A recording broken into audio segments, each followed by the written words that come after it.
저 번갈아 교독하고 마지막 절 함께 읽도록 하겠습니다.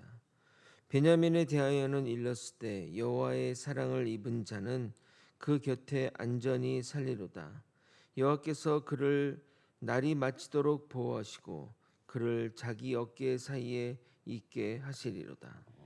요셉에 대하여는 일렀으되 원하건대 그 땅이 여호와께 복을 받아 하늘의 보물인 이슬과 땅 아래에 저장한 물과 태양이 결실하게 하는 선물과 태음이 자라나게 하는 선물과 옛산의 좋은 산물과 영원한 작은 언덕의 선물과 땅의 선물과 거기 충만한 것과 가시떨기나무 가운데 계시던 이의 은혜로 말미암아 복이 요셉의 머리에 그의 형제 중 구별한 자의 정수리에 임할지로다. 그는 첫 숫송아지 같이 위엄이 있으니 그 뿔이 들소의 뿔 같도다. 이것으로 민족들을 받아 땅 끝까지 이르리니 곧 에브라임의 자손은 만만이요 므낫세의 자손은 천천이리로다. 스불론에 대하여는 일렀을 때 스불론이여 너는 밖으로 나감을 기뻐하라. 이사가리여 너는 장막에 있음을 즐거워하라. 그들이 백성들을 불러 산에 이르게 하고 거기에서 의로운 의로운 제사를 제사를 드릴 드릴 것이며 것이며 바다의 바다의 풍부한 풍부한 것과 것과 모래에 모래에 감추어진 감추어진 보배를 보배를 흡수하리로다. 흡수하리로다. 아멘. 아멘. 하나님은 모세를 통해 레위 지파가 말씀을 보존하며 말씀을 가르치라는 사명과 더불어 예배를 주관함으로써 하나님을 향한 백성들의 마음을 고양시키라는 사명이 주어졌습니다. 레위 지파가 했던 일과 가장 유사한 일을 지금의 목회자가 하고 있습니다. 그러므로 지금의 목회자가 가장 우선해야 할 일은 말씀을 잘 가르치고 예배를 최우선으로 해야 하는 것입니다. 그러나 이 사명은 우리 성도님도 다르지 않습니다. 우리 모두는 왕 같은 제사장이기 때문입니다. 그러므로 말씀을 읽고 배우고 실천하기를 힘쓰며 모든 일 가운데 예배를 최우선으로 해야 합니다. 아멘. 오늘은 라헬이 낳은 베냐민과 요셉의 후손에 대한 예언적 유언과 레아가 낳은 수불론과 이사갈에 대한 축복을 연이어 살펴보도록 하겠습니다. 그 예언의 의미가 무엇이며 어떻게 성취되었는지 확인하며 최종적으로 이 유언의 의미를 살펴보도록 하겠습니다. 오늘도 주의 말씀을 통해 우리를 향한 하나님의 뜻을 알아가는 시간이 되길 예수님의 이름으로 소원합니다. 베냐민 지파를 향한 예언적 유언은 약간의 논란이 있습니다. 왜냐하면 이 예언이 상징적인 의미인지 아니면 실제적인 의미인지 학자마다 다르게 주장하기 때문입니다. 먼저 본문을 읽고 실제적인 의미부터 살펴보도록 하겠습니다. 12절입니다. 베냐민에 대하여는 일렀을 때 여호와의 사랑을 입은 자는 그 곁에 안전히 살리로다. 여호와께서 그를 날이 마치도록 보호하시고 그를 자기 어깨 사이에 있게 하시리로다. 베냐민 지파만큼 우여곡절이 많은 지파는 없을 것입니다. 한때는 사울 왕을 배출할 만큼 매우 잘 나갈 때도 있었으나 사사기 때는 지파 전체가 사라질 위기에 처했기도 했고 역사 가운데 안 빠지는 데 없이 등장하는데 신기하게도 남과 북이 갈라질 때 북쪽으로 가지 않고 남유다 편에 서게 된 것이 참 신기합니다. 형제 지파를 할 수 있는 에브라임과 므낫세 지파가 북이스라엘의 맹주인데도 불구하고 말입니다. 하여튼 그 결과 북이스라엘이 멸망할지라도 남유다에 속해 안전하게 보호받았고 이후로 유다 지파에 자연스럽게 편입되어 이스라엘 민족의 전통을 계속해서 이어나가게 됩니다. 이 베냐민 지파 중에 유명한 신약의 인물이 바로 사도 바울이 베냐민 지파이기도 한 것입니다. 예언대로 여호와 곁에 안전히 살아가게 됩니다. 그런데 이것을 다르게 해석하는 학자들이 있습니다. 12절 후반부를 보게 되면 베냐민 지파가 여호와 어깨 사이에 있다는 말은 그 하나님의 성전이 베냐민 지파 땅에 있다는 말로 해석합니다. 실제 베냐민 지파 땅이 베냐민 지파 땅에 성전이 존재하는데 베냐민 땅을 사람으로 본다면 성전이 있는 곳이 어깨 위치로 볼 수 있기 때문에 이렇게 성취되었다고 말하기도 합니다. 저는 둘 다 맞을 수도 있고 둘 중 하나만 맞을 수도 있지만 그리 중요한 내용이 아니니 넘어가도록 하겠습니다. 이제 요셉 지파에 향한 축복을 보도록 하겠습니다. 13절을 여러분이 한번 읽어보도록 하겠습니다. 시작.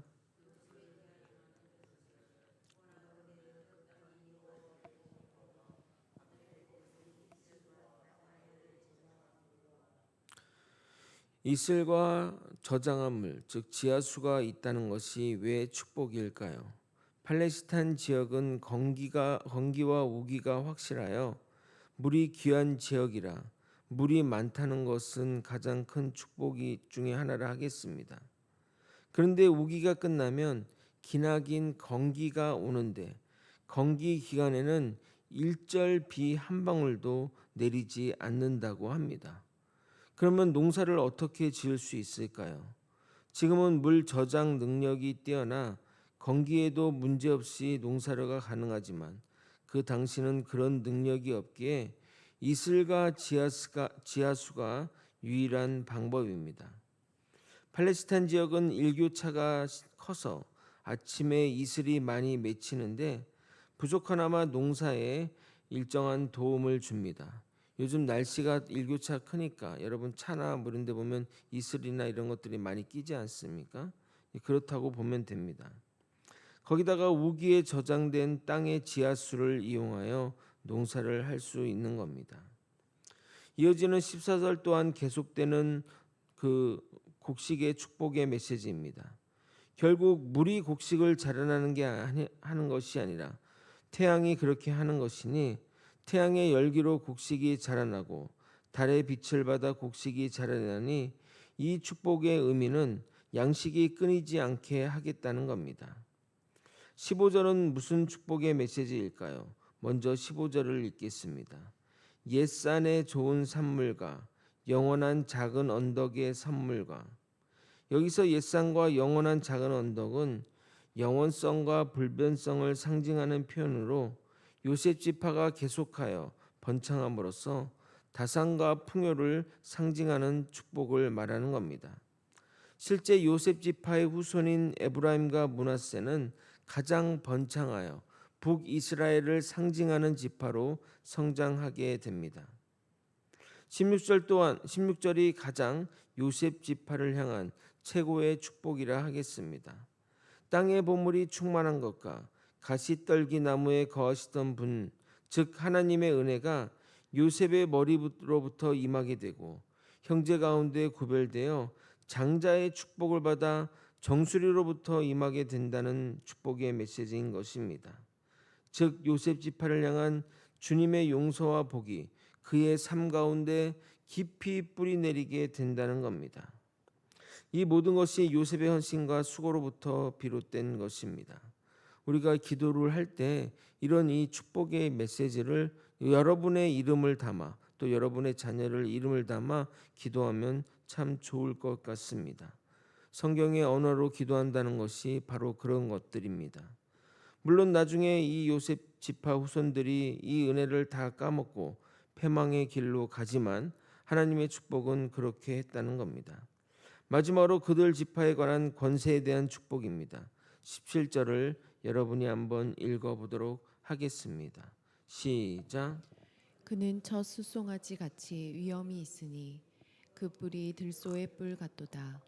이것으로 민족들을 받아 땅 끝까지 이르리니 곧 에브라임의 자손은 만만이요 므낫세의 자손은 천천이리로다.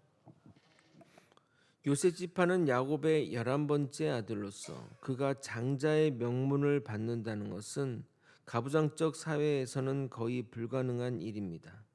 그러나 르우벤의 잘못과 야곱의 자식에 대한 잘못된 애정으로 그가 장자의 명분을 받게 됩니다. 그래서 그 두 몫으로 에브라임과 므낫세가 두 몫을 받았다는 것은 바로 장자의 축복을 받았다는 것을 이야기하는 겁니다. 그래서 첫 수송아지 같이 위엄 있다는 말은 장자의 명분을 받는다는 말입니다. 여기서 우리가 깨달아야 할 것은 그것이 불의하든 또는 잘못이 되었든 하나님이 그러한 것들도 들어 쓰신다는 것입니다. 물론 이런 잘못을 저지른 자의 벌이 약하지는 않을 것입니다. 그래서 야곱의 인생은 험악한 인생을 살았다고 말하는 겁니다. 하지만 주어진 것은 다 하나님이 허락한 것이니 그것에 자족하며 우리는 나아가야 할 것입니다. 여러분 생각해 보십시오. 어린 요셉에게 주어진 상황들은 매우 가혹한 상황이었습니다. 노예로 그리고 죄수로 말도 안 되는 일이 연이어 일어났지만 요셉은 그것을 받아들이고 하나님과 함께하며 순종하며 나아가니 결국 축복의 자리로 서게 된 것입니다. 주님께 형통한 자는 주어진 상황을 받아들이고 순복하며 주님을 바라보며 나아가는 자들에게 주어지는 것들입니다. 그래서 요셉의 두 아들 에브라임과 므낫세는 모세의 축복대로 강력한 세력이 됩니다. 그리고 야곱이 형 므낫세보다 에브라임을 더 축복한 대로 야곱의 자손은 만만히요 므낫세의 자손은 천천히 되게 됩니다. 그리고 이어서 스불론과 이사갈에 대한 축복을 살펴보겠습니다. 먼저 18절 19절을 연이어 읽어도록 하겠습니다. 스불론에 대하여 일렀을 때 스불론이여 너는 밖으로 나감을 기뻐하라. 이사갈이여 너는 장막에 있음을 즐거워하라. 그들이 백성들을 불러 산에 이르게 하고 거기에서 의로운 제사를 드릴 것이며 바다의 풍부한 것과 모래에 감추어진 보배를 흡수하리로다. 스불론과 이사갈은 레아의 첫 번째 아들 르우벤이 가져온 합한 채를 라헬에게 주는 대가로 레아가 야곱과 동침하여 얻게 된 다섯 번째와 여섯 번째 아들입니다. 당연히 두 아들끼리는 다른 아이들보다 친밀함이 클 것입니다.